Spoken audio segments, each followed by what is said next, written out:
Good evening and welcome back to Mystic Matters. We are the Greater Mystic Chamber of Commerce. Good evening, Kristin. We have a great evening this evening. I am very excited and welcome and thank you and welcome to me. And welcome to you, Kristin. So we have a lot going up as we gear up for the summertime. The Greater Mystic Chamber of Commerce is always so busy. And before I get to some of the events that are coming up in the near future, just want to do a call out to some of you Mystic Outdoor Art Festival people that always want to think of something to do at the second week in August if you want to come down and volunteer. And also, you can give us a call right there. Right on the screen there will give us all the information. You can actually reach out to Hannah Stewart, who is the director of events. We are looking for sponsorship as usual, right, Kristin? Always as usual. Sponsorship. But it is the largest event that happens in our downtown Mystic area. So come on down, support our restaurants and our merchants. If you want to participate in sponsorship, we always take that, as you well know. And then we're looking for volunteers as well. So give us a shout out to the chamber. And so what else is going on, Kristin? Well, this week, Wednesday, we have a learning lunch, which is going to be sponsored by the Small Business Association. Lisa Powell will be talking about how women are smarter in business. Susette, do you know about this? Well, well, you must agree. 37 years, in the business community. I'm not going to say whether I agree or not agree because this is a political year, but I agree. And we may have on tonight's show just somebody that does agree as well, even though there was a little bit of a conversation with that ahead of time, but I know he agrees. And we've got a great program here tonight. So that is going to be, is it as luncheons that we're going to have every Yes, month the learning or so? lunches are every month. It's Good. the third Wednesday. It's only $5 for members, $10 for the public. And Very it's, informative. Very informative and very informal as well. But this one will be about if you're a woman-owned business, you may qualify for loans or capital improvements from the government. So she has the in on that. And then Thursday is the Groton Business Association update, which is a yearly update. And what we do is have a breakfast. There are speakers from EB, Pfizer, we've got the Groton Shopping Plaza, Chris Regan will be there, Todd Brady from Downtown Merchants. So we're talking about an overview of the economic state of Groton city and town from the business's point of view. So that is always really well attended and also very informative. Right. So right. I think very informative as we look forward to this year's not only budget year but economic development throughout our whole town. There's a lot of changes going on. I mean, Yes. a lot of people are really, they've got like a fire underneath them. The Economic Development Commissions on both sides of the river, getting some new blood in there. Good. It's been really great. So a lot going on. And we speak of a lot going on, and we speak of partnerships, we speak of friends, and we speak of, a lot going on. And tonight, we just want to introduce some really favorite people from the Center for Hospice Care. We have Jennifer Wheelehon, Yes. Development Manager. Yes. For the Center for Hospice Care. And Greg, and we actually had this spelt out for me, Brys. George. Yeah. And you know George the reason Brys, why I right. said... We spelled out George. Do you know the reason why I said Greg? Is because when I first came in, we can talk a little bit about Greg as well, went right to you and said Greg, and you said George. And we want to talk about that a little bit because Greg is Kristin's father, but Shout certainly... out to the father. George, thank you for also being here thank you. And representing the Mudheads this evening and what you do for a Center for Hospice Care. But we're going to go right into Jennifer right now and talk a little bit about Center for Hospice Care, exactly what you do, where we're at, and what exactly is Center for Hospice Care? Sure. Thank you for having me. Center for Hospice Care has been around for over 30 years in the community. We serve all of New London County and parts of Windham County. We provide palliative care, we provide hospice care, and we provide bereavement care for anyone in the community who needs us. And we provide a lot of these services free of charge, particularly our bereavement, through fundraising events. And that's sort of why George is here, and he's helped us through our Regatta series, which is coming up in the summer. But Center for Hospice Care provides deep care for families and patients. One of the biggest things we do is we get the whole family involved, and we really want to serve anyone who needs us. Can I ask you a question? Palliative care, is that what you said? What does that mean? Palliative care is care where you are still continuing treatment versus hospice care when you're no longer seeking treatment. So palliative care is the idea that we keep a person comfortable and we keep them from having to go back to the hospital over and over again by providing them care in the home. So, and then hospice care is once you have a terminal diagnosis and are no longer seeking treatment, you're still seeking comfort measures and things to improve the quality of life towards the end of life for both you and your family. And that, one of the biggest things that we say to folks is call us to see if now is the time. Sooner is better than later.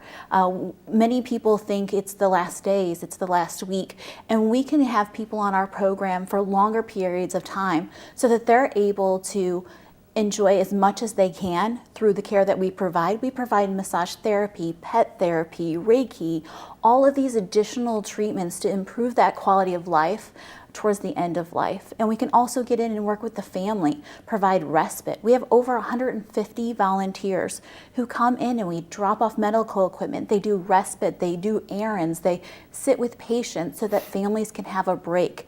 And I think that the sooner people can reach out to us, just call us and see if now is the time. We have an intake nurse who's fantastic and can answer a million questions. Our website is fantastic. One of the most visited parts of our website is now the time. And I think patients know, and they often look into that, but families can be empowered by calling us. Well, I think it's probably one of the things I think that is brought up in families is certainly it's sort of that area that you don't want to go to. And I think if that's the case, something like Center for Hospice Care can help you through the process by making that just initial phone call. And I think we've all been through that where, okay, is it the time? Mom looks like she, it's the time, but you don't know exactly when. So my question is it a type of thing where people, even if it's not the time, can still call you and say it's futuristic, this is going to happen someday, what kind of services do you have? Because Sure. You say it's not the time, but then all of a sudden it's the time. Right. So you've got that sort of in place too, where you can make a call or even visit the center Sure. and Absolutely. give some information. Yep, we have limitless information. Either by talking with someone, we have counselors, we have social workers, we have spiritual care folks who, back to that question, is it time? Because they can help you work through some of those things that might be stopping you from making that next choice to come to hospice care. We've had people on our program for a year who have really been able to utilize our programs, some of our special programs. We talked a little bit earlier off camera about our veterans program. It's very important for us to be able to serve the entire community, and one of those communities that is very large in this area is the military community, and we provide veterans pinning. So in those last weeks, months, we can bring together the family and honor that veteran. Some veterans have come back and it's been a fantastic experience. Some of them have many things that they're dealing with still at this point in their life about their military experience. And we have special training on how to work with that and to honor that. And we also have our Sentimental Journeys program, which no other hospice in the area has, where we work with American Ambulance to go and provide sort of that last wish for a patient to be able to go out into the community and do something that they wanted to do. We've taken people to get ice cream. That's what I was just thinking. What a great, I'm listening to this, and of course Center for Hospice Care has been on the program before, but the Sentimental Journey is always something that's kind of close to your heart, and of course the Veterans Program too. But just to say, I just want to go out for an ice cream, or I want to take, go to the ocean. You know, just sit and look at the ocean. I want to see Star Wars yeah. one last time. If it can happen, Yes. you make that happen. We do. We do. And it's through that very special relationship with American Ambulance that we can kind of mobilize that, and people can have that experience. They can bring family along that can meet them there. We've had people go to the casino. We've had people go to the ocean. We've had people who just want to go in their own backyard and enjoy the flowers that they planted 20 years ago. So it's a unique program, and the more time you spend, you know, the sooner you come to us, the more we can provide. You have one special program, though, that I know you want to talk about. And why don't you do a little bit of an introduction, and then we'll go, because we have a video for that, too. You do, yes. One of our things that we offer the community is bereavement services, and those we offer completely free to anyone who's had somebody on our program or not had somebody on our program, to help them deal with the loss of a loved one. And we serve over 1,500 people a year through that program, completely free of charge. We don't want anything to stop somebody from coming.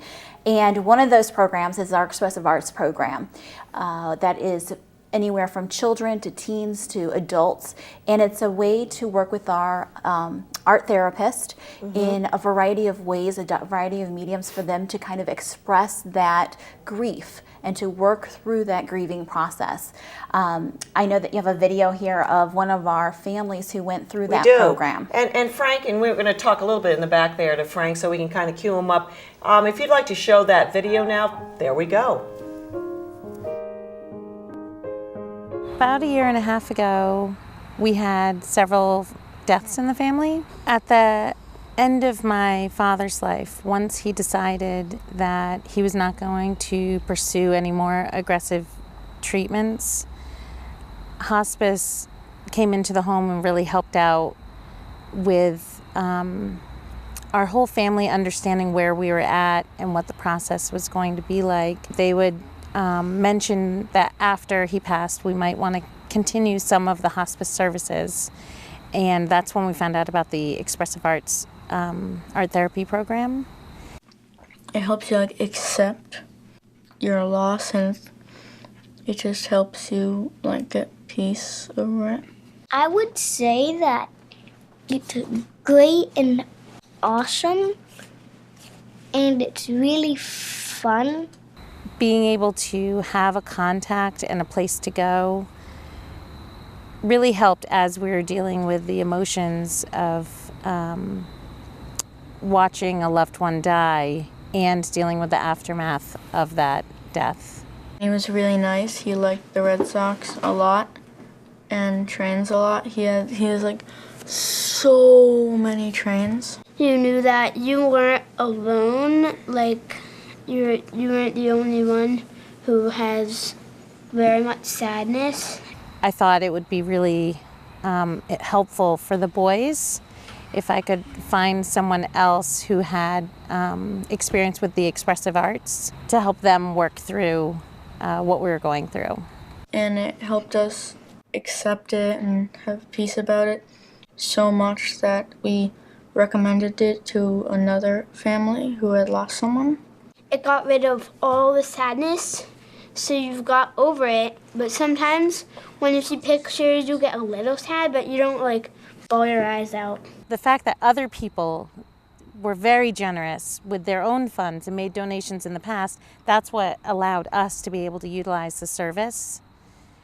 And so I can only thank, I don't know who any of those individuals were, but I have such gratitude for them, because without that, we would not have had that experience.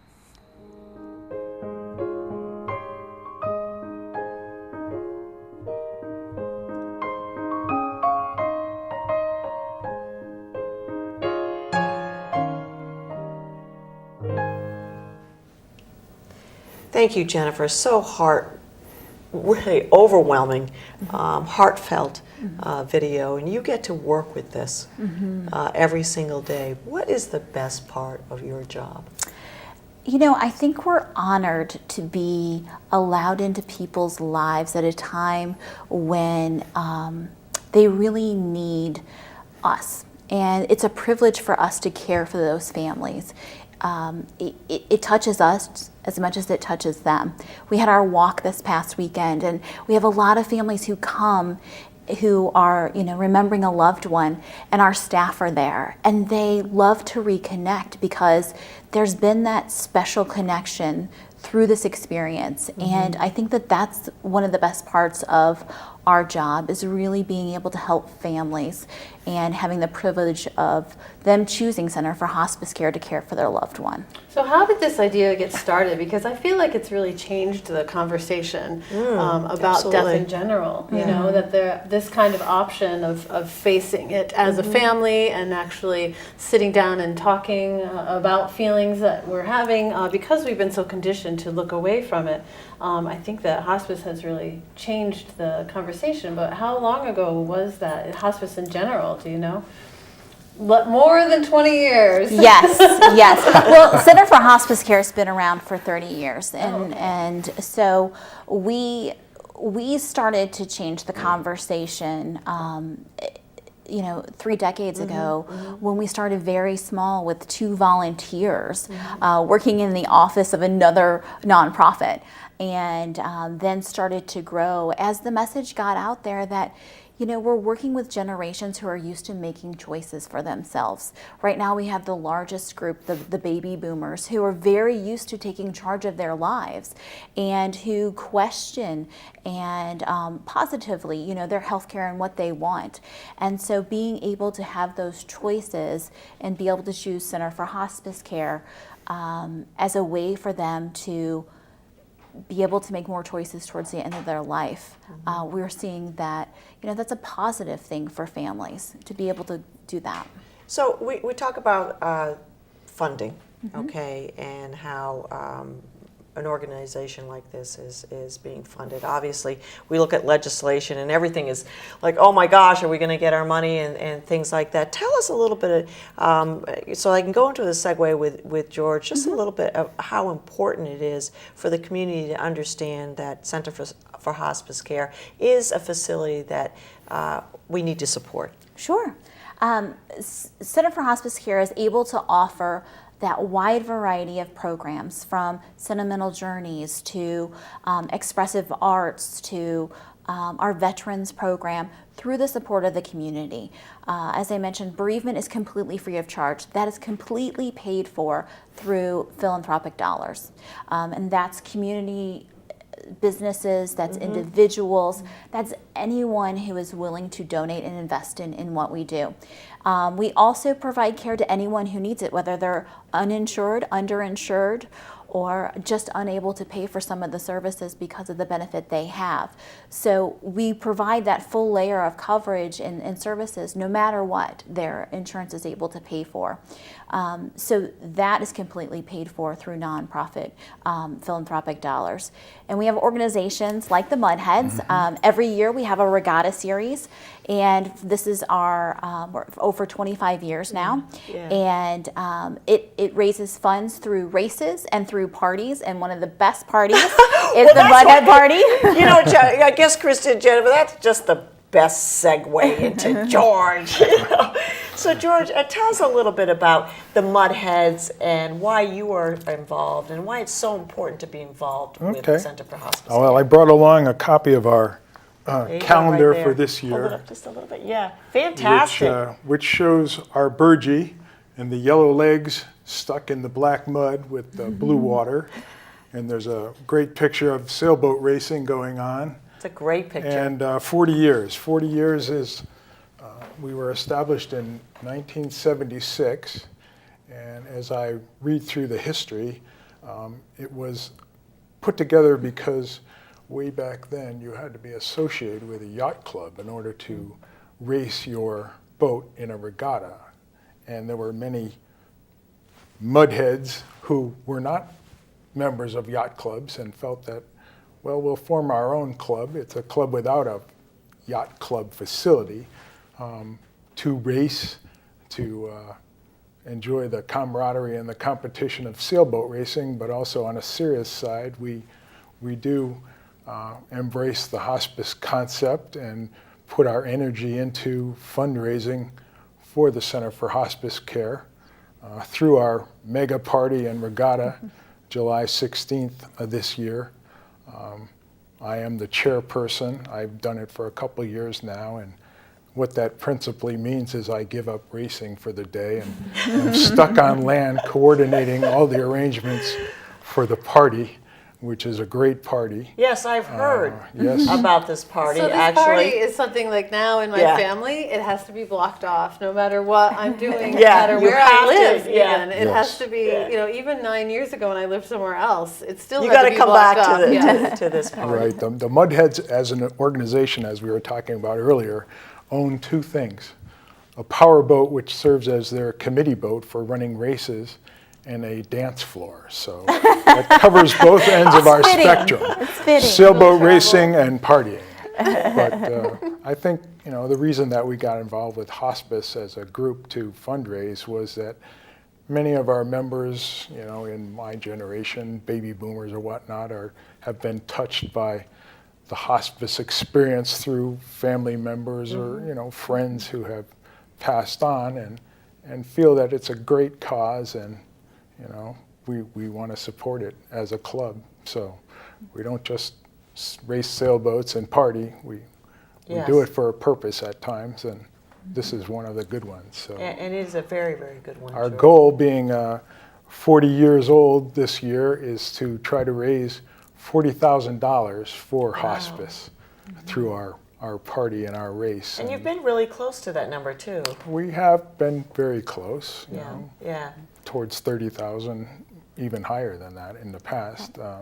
And that's So- quite a bit of money for, in comparison, a smaller organization to get out there and raises these kind of funds. Absolutely. We have 4 clubs. The Mudheads, obviously, being one of the largest. Niantic Bay Yacht Club also participates, and Thames Yacht Club, as well as Stonington Dinghy. And they all do small races. The Mudheads have the big party, which is a great fundraiser. Right. And tickets are $25. People can get them by contacting Center for Hospice Care. They can get them through online by visiting our website and our events section, so that they can buy those right now. If you wanted to, you could be there. $25 covers a great party. What's all the date? food. What's the date on It's that? July 16th. And what time does everything start? Well, the party starts about 5 o'clock in the afternoon. Okay. The racing starts in the morning. Right, obviously, obviously, but then. But the ground activities. And where is this party going to the be at? party will be at Mystic Shipyard West. Where it has been. Yes, that's where it has been. Where it has been over and over and There's Yes. a over big again. tent. Yeah, Yes, Right, you you'll- can't miss it. You'll have Yeah, the I mean, big we've all tent been- again. Yeah, there's a ton of food. Yeah. Yeah. We've all been. Rock and Soul Review will Yeah. provide Great the band. music again. Yes, great band for dancing and listening. You can actually go to that tent like Friday afternoon and stay. And I've probably done this through setting up, and there's a racers jam on Friday night, and then like on Saturday, then the whole event, and then breaking down. You could be there the whole weekend if you wanted to volunteer. And some volunteers are. Yeah. Not just George and I. We have Yeah. a whole crew of volunteers who are there the whole weekend. And this year on that Friday night, George could probably talk more to this, but they're having their 40th birthday party. Right, that's true. Another party. Yes, George, party please, after party. please. Night after night. Yes, because it is our 40th birthday, instead of just the Racers Jam, which was kind of an informal jam session with members who play instruments, that will take place, but we're having a caterer. East Coast Catering is doing, or is it Ocean Blue? I think it's Ocean Blue. Ocean Blue. Ocean Blue, because they have the contract with Mystic Shipyard. But they're providing food this year, and we'll have beer and wine, and it'll be a great party. And in the past, it hasn't been that heavily attended, which is unfortunate, because the music is great. And Not after tonight. It's a good It's gonna party. be- Well, I hope we do get more And maybe people. we can 'cause- mention it again too, Kristin, as we get closer to the date Yeah, as that well. would be great. Yeah. That would be great. So You know, the one thing that you did say, and we have a few minutes to wrap it up here, is the baby boomers are certainly, I'll call them the baby boomers. We talk about baby, I'm right up there with you, aging. And just a shout out a little bit, Jennifer, that how it is most important to not only the baby boomers, but their families to sort of get this part of their life in line, and it's so important for a Center for Hospice Care that it's a conversation. It doesn't necessarily have to be a sort of a negative conversation. It could be a very, what I want to get out there is it can be a very positive conversation because there is a solution. Absolutely. And I think the sooner you start the conversation, Right. whether it's the patient starting it with their family or starting it with their doctor or the family starting it with the patient, however that happens, we're there to help you through that process. And, reach out. I think that's the biggest message. Reach out sooner rather than later. And we can help you have that conversation. We can help you, relieve sort of that caregiver fatigue that families who are taking care of a loved one get into before you get there. We have so many resources beyond those volunteers and our staff that can get in there and help families sooner. How many staff members do you actually have? We have 100 staff members. Many of those are part-time and per diem nurses and aides who go into those communities. Beautiful facility. It is. We have a great administrative building in Norwich where all of our bereavement services take place there. Those that we don't do in the community, we do go into schools. We do have groups, even in Mystic and Groton, but most of our bereavement care is in that building. Yeah, it's a wonderful facility, and if anybody gets the opportunity outside of having to go there, when you have to go there, just reach out because it's a great facility. George, thank you so much for thank you for being having on the me show and being such a great supporter, you and the Mudheads, for Center for Hospice Care. It's with the programs, I mean, the organizations like you that support these wonderful programs for the center. And Jennifer, thank you for all the work that you do, and we hope to see all of you at a good party. Wait a minute, let's just get this straight. There's a party and there's a party. Right. Okay, so The birthday party is the 15th of July, of course and the it mega is. party And then is the the mega 16th party of is July. the 16th. So all you have to do is sleep for a little while and then come to the races and the party afterwards. Kristin, thank you so much. We're going to wrap it up here in a few seconds. Always a pleasure, Susette. Jennifer, anything else you'd like to say just before they wrap up? No, I mean, I think really just give us a call, 860-848-5699. And it'll be on the screen here. George, thank you so much. We are the Greater Mystic Chamber of Commerce. Good evening. Okay.